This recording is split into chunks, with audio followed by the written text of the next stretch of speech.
Hi friends, నేను మీ ఉప్పాడ బాయ్ని.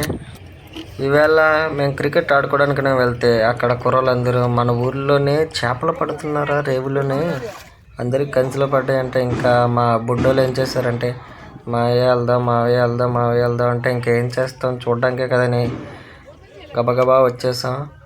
చూడబడికి ఇక్కడ రాబడికి ఒక అతనికి 5 కేజీలు చేపలు పడ్డాయి ఫ్రెండ్స్.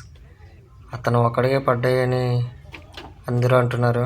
ఇక్కడికి వచ్చి చూస్తుంటేనే దగ్గర ఒక 40 మంది దాకా ఉన్నారు. అందరూ ట్రై చేస్తున్నారు, ఎవరికి పడట్లేదు. ఒక బ్రోకి అయితే చిన్న చిన్న చేపలు పడుతున్నాయి. చూడండి ఎంతమంది వేస్తున్నారు, పెద్దవాళ్ళు చిన్నవాళ్ళు అందరూ వేస్తున్నారు.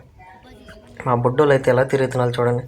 ఈ బాబాయ్ గారు చాలా ట్రై చేస్తున్నారు, నేను వచ్చినప్పటి నుంచి చాలా ట్రై చేస్తున్నారు. ఈ బ్రోకి చూడండి చిన్న చేప పడింది, అది కూడా చాలా చిన్నది. అయ్యా మిస్ అయిపోయింది. పడగా చిన్నది పడింది, అది కూడా చేతిలో జారిపోతుంది పాపం. ఈ చేపలు అయితే మా ఊర్లో కోయింగ్ చేపలు అంటారు, మరి కొద్దిమంది కూడా కెన్సులని పిలుస్తారు. మీ ఊర్లో ఏమంటారు నాకు కామెంట్ బాక్స్లో కామెంట్ చేయండి ఫ్రెండ్స్, ఓకేనా. చూడండి వాటి టెక్నిక్ చూడండి. కొంచెం వాటర్లో మైదా పిండి కలిపేస్తున్నారు.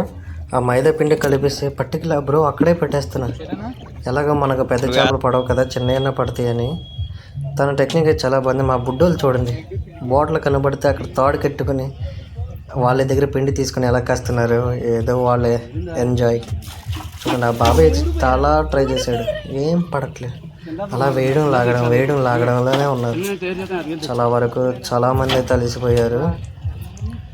చాలా వరకు 40 మంది దాకా ట్రై చేసిన అతనులకి ఒక్కడికే పడిందంటే ఎంత అదృష్టమో.